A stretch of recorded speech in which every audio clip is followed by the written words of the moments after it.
ॐ ऐं ह्रीं श्रीं ऐं क्लीं सौः ॐ ककाररूपायै नमः। ॐ कल्याण्यै नमः। ॐ कल्याणगुणशालिन्यै नमः।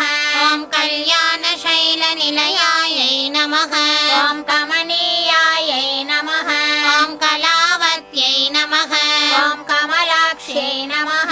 ॐ कल्मषघ्नियै नमः। ॐ करुणामृतसागरायै नमः। ॐ कदम्बकाननवासायै नमः। ॐ कदम्बकुसुमप्रियायै नमः।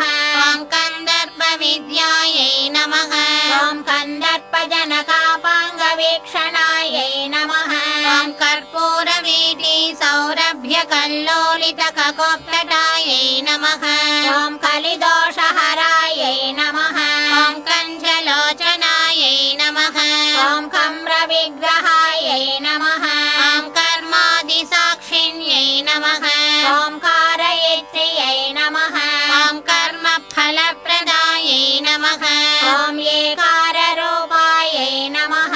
ॐ एकाक्षर्यै नमः। ॐ एकानेकाक्षराकृत्यै नमः। ॐ एतत्तदित्यनिर्देश्यायै नमः। ॐ एकानन्दचिदाकृत्यै नमः। ॐ एवमिद्यागमाबोध्यायै नमः। ॐ एकभक्तिमदर्चितायै नमः। ॐ एकाग्रचित्तनिध्यातायै नमः। ॐ येषणारहितादृतायै नमः। ॐ येलासुगन्धिचिकुरायै नमः। ॐ येनः कोटविनाशिन्यै नमः। ॐ एकभोगायै नमः। ॐ एकरसायै नमः। ॐ एकैश्वर्यप्रदायिन्यै नमः। ॐ एकातपत्रसाम्राज्यप्रदायै नमः। ॐ एकान्तपूजितायै नमः। ॐ एधमानप्रभायै नमः। ॐ एजदनेजज्जगदीश्वर्यै नमः। ॐ एकवीरादिसंसेव्यायै नमः। ॐ एकप्राभवशालिन्यै नमः। ॐ ईकाररूपायै नमः। ॐ ईशित्र्यै नमः। ॐ ईप्सितार्थप्रदायिन्यै नमः। ॐ ईदृहित्यविनिर्देश्यायै नमः। ॐ ईश्वरत्वविधायिन्यै नमः। ॐ ईशानादिब्रह्ममय्यै नमः। ॐ ईषिद्वाद्यष्टसिद्धिदायै नमः। ॐ ईक्षेत्र्यै नमः। ॐ ईक्षणसृष्टाण्डकोट्यै नमः। ॐ ईश्वरवल्लभायै नमः। ॐ ईडितायै नमः। ॐ ईश्वरार्धाङ्गशरीरायै नमः। ॐ ईशाधिदेवतायै नमः। ॐ ईश्वरप्रेरणकर्यै नमः। ॐ ईशताण्डवसाक्षिण्यै नमः। ॐ ईश्वरोत्सङ्गनिलयायै नमः। ॐ ईतिबाधाविनाशिन्यै नमः। ॐ ईहाविरहितायै नमः। ॐ ईशशक्त्यै नमः। ॐ ईषत्स्मिताननायै नमः। ॐ लकाररूपायै नमः। ॐ ललितायै नमः। ॐ लक्ष्मीवाणी निषेवितायै नमः। ॐ लाकिन्यै नमः। ॐ ललनारूपायै नमः। ॐ लसद्दारिमपाटलायै नमः। ॐ ललन्तिकालसत्फलायै नमः। ॐ ललाटनयनाचितायै नमः। ॐ लक्षणोज्ज्वलदिव्याङ्ग्यै नमः। ॐ लक्षकोट्यण्डनायिकायै नमः। ॐ लक्ष्यार्थायै नमः। ॐ लक्षणागम्यायै नमः। ॐ लब्धकामायै नमः। ॐ लतातनवे नमः। ॐ ललामराजदलिकायै नमः। ॐ लम्बिमुक्तालताञ्चितायै नमः। ॐ लम्बोदरप्रसुवे नमः। ॐ लभ्यायै नमः। ॐ लज्जाढ्यायै नमः। ॐ लयवर्जितायै नमः। ॐ ह्रीङ्काररूपायै नमः। ॐ ह्रीङ्कारनिलयायै नमः। ॐ ह्रीं पदप्रियायै नमः। ॐ ह्रीङ्कारबीजायै नमः। ॐ ह्रीङ्कारमन्त्रायै नमः। ॐ ह्रीङ्कारलक्षणायै नमः। ॐ ह्रीङ्कारजपसुप्रीतायै नमः।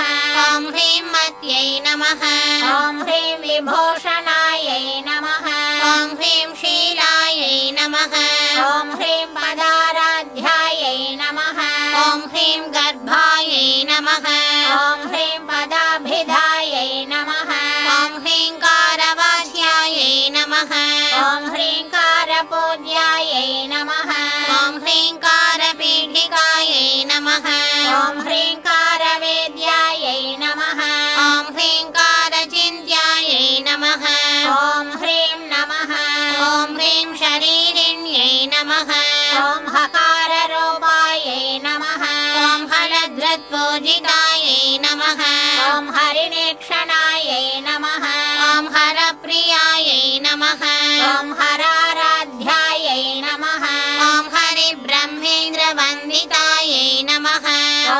हयारूढासेविताङ्घ्रियै नमः ॐ हयमेधसमर्चितायै नमः ॐ हर्यक्षवाहनायै नमः ॐ हंसवाहनायै नमः ॐ हतदानवायै नमः ॐ हत्यादिपापशमन्यै नमः ॐ हरिदर्शादिसेवितायै नमः ॐ हस्तिकुम्भोत्तङ्गकुचायै नमः ॐ हस्तिकृत्तिप्रियाङ्गनायै नमः ॐ हरिद्राकुङ्कुमादिग्धायै नमः ॐ हर्यश्राद्यमराचितायै नमः ॐ हरिकेशसख्यै नमः ॐ हादिविद्यायै नमः ॐ हालामदालसायै नमः ॐ सकाररूपायै नमः ॐ सर्वज्ञायै नमः ॐ सर्वेश्यै नमः ॐ सर्वमङ्गलायै नमः ॐ सर्वकर्त्र्यै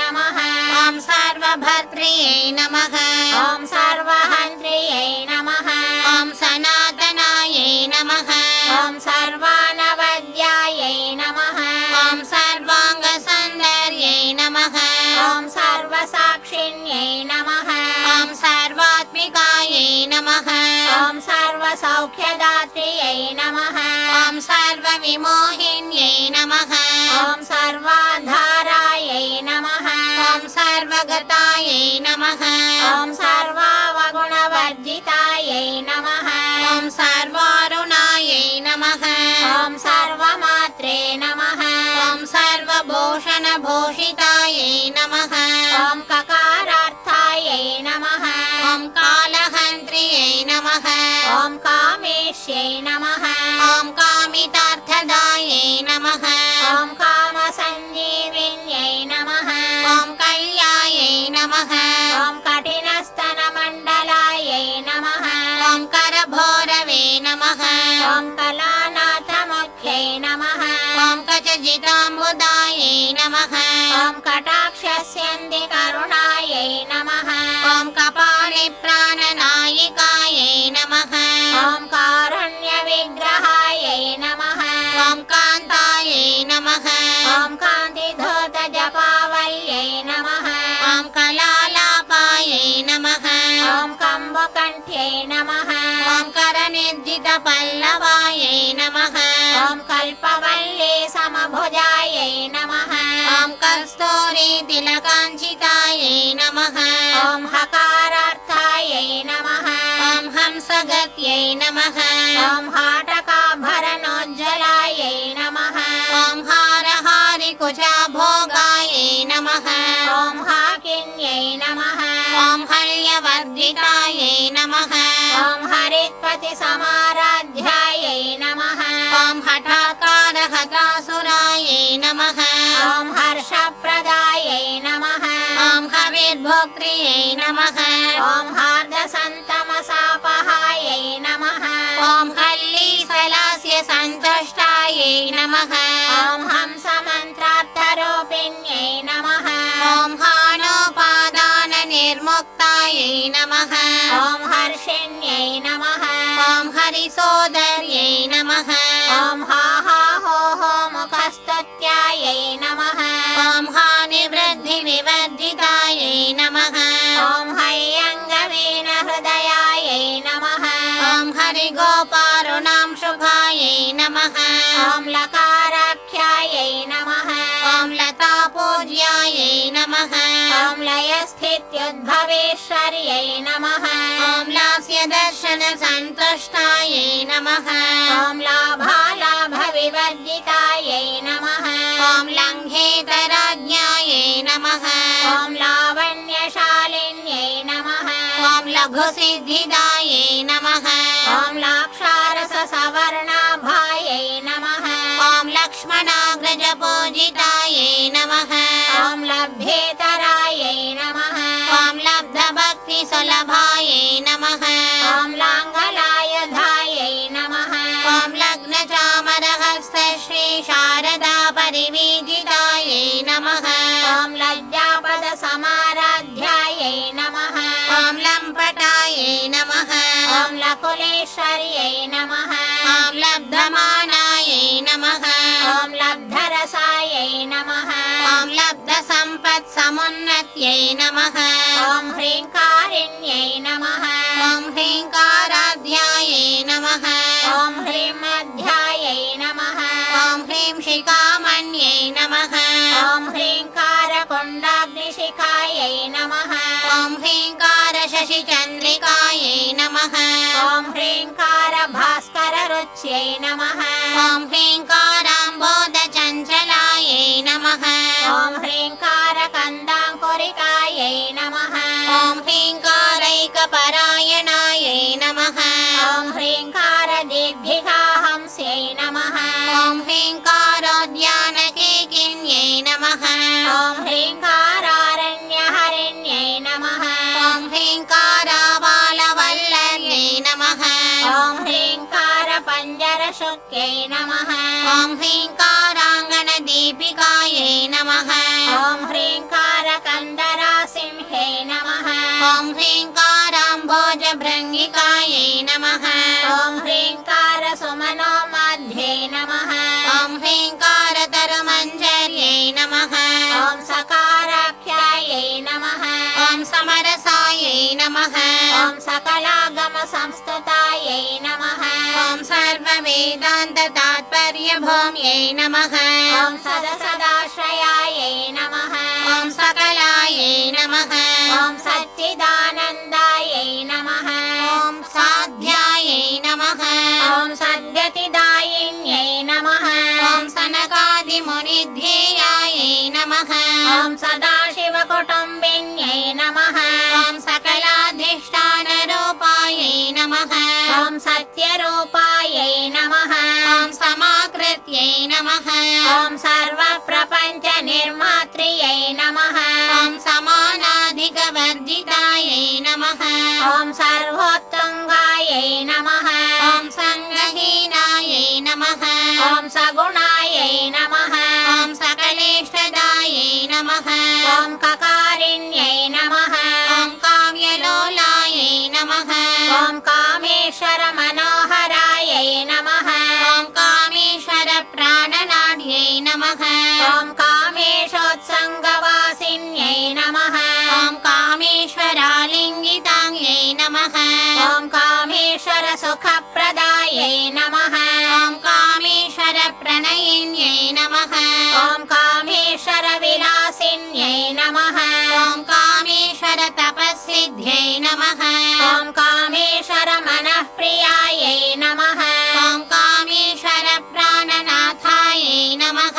ॐ कामेश्वरविमोहिन्यै नमः ॐ कामेश्वरब्रह्मविद्यायै नमः ॐ कामेश्वरगृहेश्वर्यै नमः ॐ कामेश्वराह्लादकर्यै नमः ॐ कामेश्वरमहेश्वर्यै नमः ॐ कामेश्वर्यै नमः ॐ कामकोटिनिलयायै नमः ॐ काङ्क्षितार्थदायै नमः ॐ लकारिण्यै नमः ॐ लब्धरूपायै नमः ॐ लब्धधिये नमः ॐ लब्धवाञ्छितायै नमः ॐ लब्धपापमनोदूरायै नमः ॐ लब्धाहङ्कारदुर्गमायै नमः ॐ लब्धशक्त्यै नमः ॐ लब्धदेहायै नमः ॐ लब्धैश्वर्यसमुन्नत्यै नमः ॐ लब्धवृद्ध्यै नमः ॐ लब्धलीलायै नमः ॐ लब्धयौवनशालिन्यै नमः ॐ लब्धातिशय नमः ॐ लब्धविभ्रमायै नमः ॐ लब्धरागायै नमः ॐ लब्धपत्यै नमः ॐ लब्धनानागमस्थित्यै नमः ॐ लब्धभोगायै नमः ॐ लब्धसुखायै नमः ॐ लब्धहर्षाभिपूरितायै नमः ॐ ह्रीङ्कारमूर्त्यै नमः ॐ ह्रीङ्कारसौधशृङ्गकपोदिकायै नमः ॐ ह्रीङ्कारदुग्धाब्धिसुधायै नमः ॐ ह्रीङ्कारकमलेन्दिरायै नमः ॐ ह्रीङ्कारमणिदीपार्चिषे नमः ॐ ह्रीङ्कारतरुशारिकायै नमः ॐ ह्रीङ्कारपेटकमण्यै नमः ॐ ह्रीङ्कारादर्शबिम्बितायै नमः ॐ ह्रीङ्कारकोशाशिलतायै नमः ॐ ह्रीङ्कारस्थाननर्तक्यै नमः ॐ ह्रीङ्कारशक्तिकामुक्तामण्यै नमः ॐ ह्रीङ्कारबोधितायै नमः ॐ ह्रीङ्कारमयसौवर्णस्तम्भविद्रुमपुत्रिकायै नमः ॐ ह्रीङ्कारवेदोपनिषदे नमः ॐ ह्रीङ्काराध्वरदक्षिणायै नमः ॐ ह्रीङ्कारनन्दनारामनवकल्पकवल्लर्यै नमः ॐ ह्रीङ्कारहिमवद्गङ्गायै नमः ॐ ह्रीङ्कारार्णवकौस्तुभायै नमः ॐ ह्रीङ्कारमन्त्रसर्वस्वायै नमः ॐ ऐं ह्रीं श्रीं ऐं क्लीं सौः ॐ ह्रीङ्कारपरसौख्यदायै नमः ॐ ऐं ह्रीं श्रीं ऐं क्लीं सौः ॐ सर्वदेवात्मक सर्वभूतात्मक श्रीमदखण्ड परिपूर्ण सच्चिदानन्द अद्वैत ज्योतिस्वरूप श्रीराजराजेश्वरी ललिता महाकामेश्वरी परा भट्टारिका महात्रिपुरसुन्दरी देव्यै नमो नमः ललिता त्रिशती नामावल्यर्चनां समर्पयामि ॐ नानाविधमन्त्र परिमलपत्रपुष्पाणि समर्पयामि समस्तोपचारपूजां समर्पयामि नमः ॐ यदक्षरं पदं भ्रष्टं मात्राहीनं च यद्भवेत् तत्सर्वं क्षम्यतां देवी प्रसीद परमेश्वरी करचरणकृतं वा कायजं कर्मजं वा श्रवणनयनजं वा मानसं वा पराधं विहितं अविहितं वा सर्वमेतत्क्षमस्व जय जय करुणाब्धे श्री महादेवी मातः गुह्यातिगुह्यगोप्त्री त्वं गृहाणास्मत्कृतार्चनां सिद्धेर्भवतु मे देवी।